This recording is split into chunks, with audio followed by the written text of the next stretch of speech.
نحمده ونصلي ونسلم على رسوله الكريم اما بعد. په نن درس قرآن کې د څلورمې سپارې خلاصه بیانېږي. الله تعالی د دغه سپارې په شروع کې د بیت الله فضیلت او خصوصیات بیان کړي دي. اعوذ بالله من الشیطان الرجیم بسم الله الرحمن الرحیم ان اول بیت وضع للناس للذي ببکة مبارکا وهدى للعالمین. پس مکه باندې په ټولو نه اوله عبادتګاه د بیت الله ده او په دې کې ډېرې زیاتې نشانانې دي. اوله نشانی خو دا ده چې په دې بیت الله کې حجر اسود ده. هغه کاڼی ده چې په دې باندې به حضرت ابراهیم علیه السلام درېده او بیت الله به تعمیر کوله. او دوم نمبر باندې مقام ابراهیم ده او بیا په دې کې حتیم ده او په بیت الله کې د زمزم کوی هم ده او داسې زمزم وبو دا د حضرت هاجره چې کوم زوی حضرت اسماعیل علیه السلام د هغه د وجه نه دا اوبه راوتلې وي.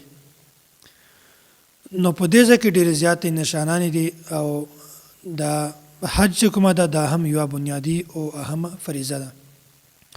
بیا الله تعالی د حج تذکره بیان کړې ده. ولله علی الناس حج البیت من استطاع الیه سبیلا. کوم یو کس سره چې د حج ته د تلګ اخراجات پیسې ورسره او هلته د اوسېدلو اخراجات ورسره او شاته په کور کې د اهل او عیال سره هم د خوراک انتظام وي او په داسې سړي باندې بیا حج فرض ده. او که چېرته ښځه وي د دغه اخراجاتو سره سره د دې سره محرم هم وي بیا په دې باندې هم حج فرض ده. حج یوه بنیادي او اهم فریضه ده او څوک چې بیت الله ته داخل شي هغه ته امن ملاویږي. او داسې په دې نه بعد الله تعالی دا یوه خبره بیان کړې ده د اهل سنت والجماعت نشاني کومه ده. یوم تبیض وجوه وایي د قیامت په ورځ به د اهل سنت والجماعت پیژندګلي داسې کېږي چې د هغه مخونه به بالکل سپین وي او کوم چې بدعتیان دي د هغه مخونه به بالکل تور وي. دا د اهل سنت والجماعت د پیژندګلي طریقه ده. بیا الله تعالی د دغه امت فضیلت بیان کړی ده. کنتم خیر امة اخرجت للناس تأمرون بالمعروف وتنهون عن المنکر. د دغه امت دا فضیلت ده، دا خصوصیت دا چې دا په الله تعالی باندې ایمان راوړي او عمل بالمعروف کوي او نهي عن المنکر کوي. د نیکی طرف ته چې کوم د راوړلو ول جایز اسباب دي هغه هم اختیاروي او کوم د ګناه نه د بچ کولو ول چې کوم جایز اسباب دي هغه هم اختیاروي. نو نیکی کار کوي د ګناه نه ځان بچ کوي. دا د امت خصوصیت ده. او بیا په دې نه بعد الله تعالی د منافقینو سره او د کفارو سره د ملګرتیا ول بحث بیان کړی ده. وایي د کفار سره د زړه ملګرتیا، محبت، قلبي ملګرتیا، محبت او داسې د هغو سره گهري تعلق دا ساتل ضروری نه دي. دا ته موالات وایي. د شریعت په دې کې بالکل گنجائش نشته. البته داسې تعلق چې هغه د وختي ضرورت لپاره وي او د کلي یو ماحول د روح ساتلو لپاره د هغه سره معمولی وخت لپاره سړی ملګرتیا وکړي دا ته مدارات وایي. په شریعت کې بیا د دې گنجائش شته. البته که هر قسم تاسې کاروبار یا تعلق یا ملګرتیا د کفار سره ساتئ بیا تاسې د علماء کرامو نه د مفتیان کرام نه د خبرې تپوس کوئ. 3-4 داسې صورتونه دي چې په هغه وخت کې بیا تاسې د کفار سره تعلق او ملګرتیا قطعا نشئ ساتلی. اوله خبره خو دا ده چې کفار که چېرته د مسلمانانو موالات ته تکلیف ورسوي، نقصان ورسوي، ضایع کوي بیا د دوی سره ملګرتیا او تجارت نشئ کولی. دوم نمبر که چېرته دوی مسلمانانو ته تکلیف ورسوي، نقصان ورسوي بیا هم د دوی سره شرکت، کاروبار او داسې ملګرتیا جایزه نه ده. او درم نمبر باندې که چېرته د دوی مال دا د مسلمانانو خلاف یا د اسلام خلاف استعمالېده بیا هم د دوی سره تعلق او ملګرتیا او کاروبار کول دا بالکل جایز نه دي. او که چېرته دا صورتونه نو بیا په هغه صورت کې هم د علماء کرامو نه داسې مسلې تپوس کوي. بیا الله تعالی د غزواتو تذکره کړې ده ولقد نصرکم الله ببدر وانتم اذله. په دې ځای کې د غزواتو تذکره ده غزوه بدر، غزوه احد او غزوه حمراء الاسد. دا درې غزوات دي او دلته چې کومه تذکره ده د غزوه احد ده. په دې باندې 50 آیاتونه دلته تذکره شوې ده.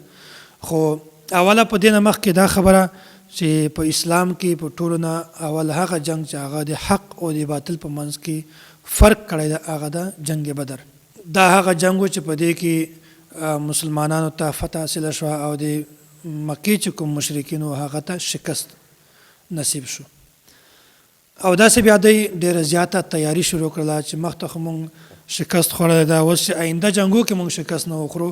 بیا داسې وشول چې په 3 هجري باندې به د په مدینه باندې حمله وکړله. بیا په هغه وخت کې جنگ شروع شو، خو په هغه وخت کې اول فتحه مسلمانانو ته وه، خو د مسلمانانو د اجتهادي غلطي د وجې نه هغه فتحه په شکست باندې بدله شو. د هغه بنیادي وجه شوه هغه دا وه چې د جبل الرمات په دا باندې د 500 کسانو یو جماعت یو ټولی دا مقرر شوی چې تاسې به په دې ځای باندې ناست یا دې ځای بالکل نه خوځئ. خو داسې وشول چې کله جنگ شروع شو په جنگ کې مسلمانانو ته فتح حاصله شوه، مسلمانانو مال غنیمت جمع کاوه. بیا په دغه جبل الرمات باندې چې کوم کسان ناستو په دې کې خپل منځ کې اختلاف پیدا شو. بعضې خو راکوز شول معنې غنیمت جمع کاوه او بعضې پاس په غره باندې ناستو. خو بس د دې کمزورتیا د وجې نه د اجتهادي غلطي د وجې نه کفارو بیا دوباره حمله پرې وکړله او مسلمانانو ته شکست ورغی. نو د دې غزواتو بنیادي بیانولو مقصد دا ده چې اسلام ته فتح د صرف په جهاد باندې حاصلېږي. او په دې سپاره کې یو بل صورت ته سورة النساء، نساء وایي ښځې ته. په دې صورت کې الله تعالی د ښځو احکامات د هغې متعلق څومره مسایل دا ټول الله تعالی بیان کړي دي. د وجې نه دغه صورت ته سورة النساء وایي. او د حیرانګۍ خبره دا ده چې پوره قرآن کریم کې الله تعالی د سړي په نام باندې یو صورت هم نه ده نازل کړی. سورة الرجال نشته، خو الله تعالی د ښځې د مقام د وجې نه د عظمت د وجې نه الله تعالی د ښځې په نام باندې مکمل صورت را نازل کړ. الله تعالی څومره عظمت او مقام عزت ورکړی د ښځې ته.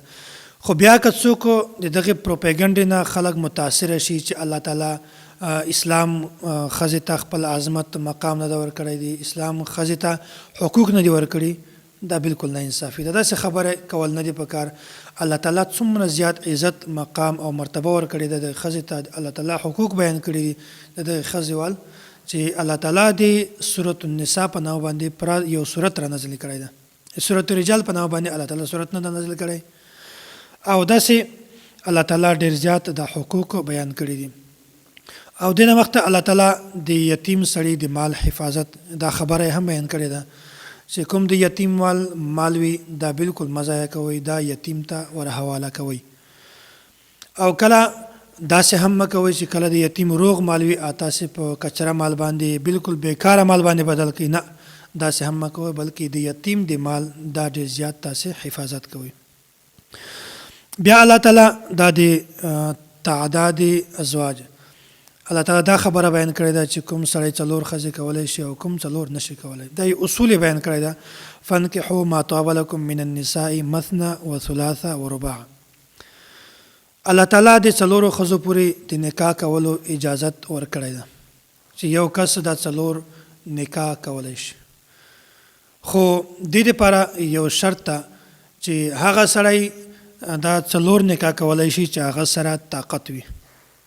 نمبر 2 چې هغه کس سره همت وي. او نمبر 3 چې هغه سره اسباب وي. نمبر 4 چې هغه کس عدل کولی شي، د خپل منځ کې حقوق هغه پوره کولی شي. بیا دا سړی ته 4 ښځو سره نکاح کول دا افضله ده، بهترینه ده، ضروري نه ده، بهترینه ده. او که چېرته داسې کس وي چې هغه سره طاقت نه وي، همت نه وي ورسره، او خپل ښځو منځ کې عدل او انصاف نشي کولی، او داسې هغه سره د نکاح اسباب نه وي، بیا داسې سړي دپاره 4 ښځې کول دا بالکل ټیک نه دي. نو بس هر انسان که دا سوچ وکړي چې یاره الله تعالی اجازت را کړی ده، اوس به زه خامخا 4 ښځې کوم، 2 به کوم، 3 به کوم، دا د هغه سړي دپاره بهتره ده چې په هغه کې دا 4 شرایط وي. خو ضروري بیا هم نه ده. که چېرته په سړي کې دا 4 شرایط وي بیا هم یو ښځه وکړي دا بیا کافي ده.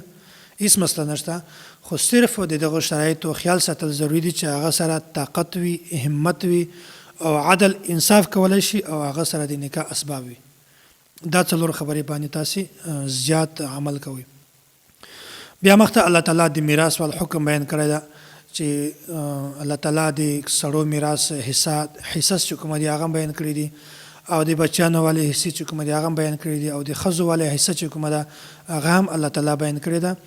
او دا هم الله تعالی ښوولې ده چې کومه ښځو ته مونږ حصه ورکړې ده، دا د چا په دې ښځې باندې احسان نه ده، بلکې دا د دې خپل حق ده. نو نن سبا ډېر زیات خلک داسې دي چې هغه خپلو خویندو ته خپل حقوق نه ورکوي. دا ډېره غلطه خبره ده. د دې نه به تاسې نه تپوس د آخرت په ورځ باندې کېږي، او هغه ورځ ډېره سخته ده چې کله یو انسان نه سوالات او جوابات کېږي او چې هغه په جوابات کې خاموشه شي، بس بیا دا سړی ناکامه شي. بیا الله تعالی مخکې د محرماتو تذکره اخیری دا بیان کړې ده، بس خبره درته ختمومه. حرمت علیکم امهاتکم وبناتکم واخواتکم. دا خبره په ذهن کې کښېنوئ چې هغه رشتې چې په تاسې باندې حرامېږي هغه 3 قسمه رشتې دي. یو دا نسبي رشته، د تا مور، د تا خور، د تا لمسۍ، داسې لور دې شو، دا ټولې په تا باندې حرام، نه نسب د وجې نه چې کومې رشتې په تا باندې حرامېږي. او دومه ده رضاعي رشتې، د شودو د څکلو د وجې نه چې کومې رشتې په تا باندې حرامېږي، د هغه هم په تا باندې حرامې دي. چا تا ته پیدا کړي دي، بیا هغه د تا رضاعي مور ده او د هغې لور د تا رضاعي خور ده، دا ټولې په تا باندې حرامې دي. او داسې د نکاح د وجې نه چې کومې رشتې په تا باندې حرامېږي هغې تذکره هم ده، ته وایي مساهرت. نو کومې ښځې سره کومې جنۍ سره تا نکاح شوی وي، د هغه مور سره نکاح کول او د هغې په ژوند کې د هغه د خور سره نکاح کول دا ټیک نه ده. داسې الله تعالی دا ټول تفصیل په دې قرآن کریم کې بیان کړی ده، او الله تعالی دې مونږ تاسې ته په احکاماتو باندې د عمل کولو توفیق را نصیب کړي.